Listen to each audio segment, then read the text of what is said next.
Did you know that some amazing rugby players have excelled at World Cups for more than one nation? Let's dive into the incredible story of 7 such players who defied expectation and left their mark on the world stage. Jack Dempsey, Australia and Scotland. Jack Dempsey is an Australian-born rugby union player who played for the North Harbour Rays in the now disbanded NRC in 2014 before joining the Waratahs in Super Rugby in 2015. He made his international debut for Australia against Italy in 2017 and gained the last of his 14 caps in the 2019 Rugby World Cup against Georgia. Jack Dempsey fell out of love with rugby shortly after this, which resulted in a massive decline in form. This saw him lose his place in the Australian squad, and in 2021 his contract with the Waratahs ended. He was offered a chance at Glasgow Warriors, and in the country of his grandfather's birth, he fell back in love with the game and his form returned. In 2022, World Rugby changed the international eligibility laws, which made him eligible to play for Scotland in October of that year, after a 3-year stand down from playing for the Wallabies. And he actually debuted in a loss to his former side. In the summer of 2023, he was named in Scotland's Rugby World Cup squad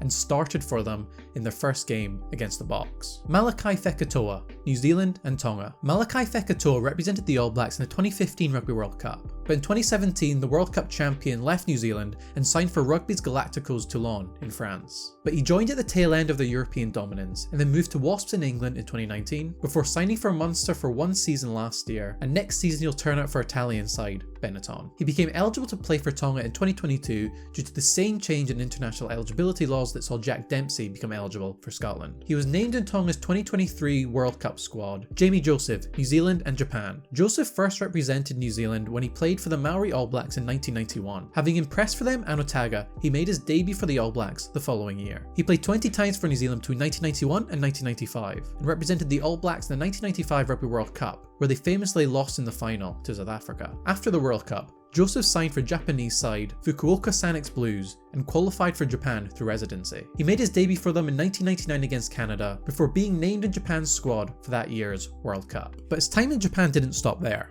After a successful spell coaching the Highlanders, which saw them win their first ever Super Rugby title, he was offered the opportunity to take over from Eddie Jones at Japan. He led them to their first ever World Cup quarter-final in 2019 and will finish as their head coach after the 2023 Rugby World Cup, going back to the Highlanders. Charlie Faumuina, New Zealand and Samoa. Charlie Faumuina played rugby league until being selected for his high school's first 15 team in New Zealand. He quickly excelled in rugby union, making his debut for Auckland in 2007 and doing the same for the Blues in Super Rugby in 2009. He gained his first international cap for the All Blacks in 2012 against Argentina and played 16 times for New Zealand in their 2015 Rugby World Cup win, but he didn't stick around in New Zealand for much long after that. In 2017 he joined French outfit Toulouse, thus making him ineligible for the All Blacks. But like others on this list, due to the change in international eligibility laws, he was able to swap to the homeland of his parents' birth and was called up to represent Samoa in the 2023 Rugby World Cup. Adam Coleman, Australia and Tonga. Adam Coleman got his break in rugby when he played one game for the Taz in 2013 before moving to Western Force in 2014. During his time at the Force, he'd make his international debut for the Wallabies in 2016 in England's tour of Australia. He played 4 times for the Wallabies in the 2019 World Cup,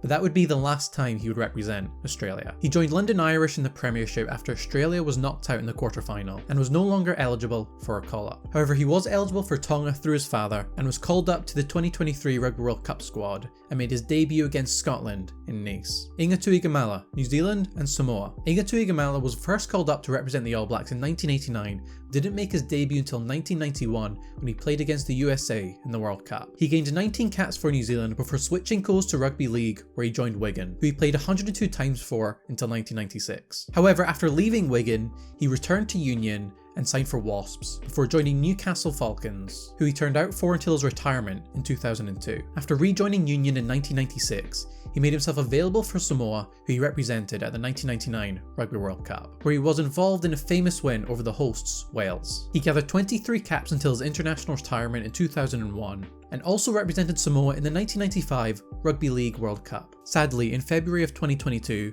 Tuigamala died due to ongoing health problems at the age of 52. Graham Bachop, New Zealand, and Japan. Graham Bachop represented New Zealand in the 1991 and 1995 Rugby World Cups, first playing for the country of his birth in 1987. He played his club and professional career in New Zealand for Linwood and Canterbury, but due to having been dropped by All Blacks coach Laurie Mains, Bachop signed a contract with Japanese side Fukuoka Sanix Blues, where he would later be joined by Jamie Joseph. But he was recalled to the All Blacks squad when Mains admitted he needed the scrum half for the 1995 Rugby World Cup. When the sport went professional later that year, Bachop became unavailable for New Zealand due to the rule around only capping players who played domestically. He became eligible to play for Japan through residency and represented them at the 1999 Rugby World Cup, where he played against his brother Stephen, who had also switched from the All Blacks, but to Samoa. Well, actually played for Samoa and then switched to the All Blacks.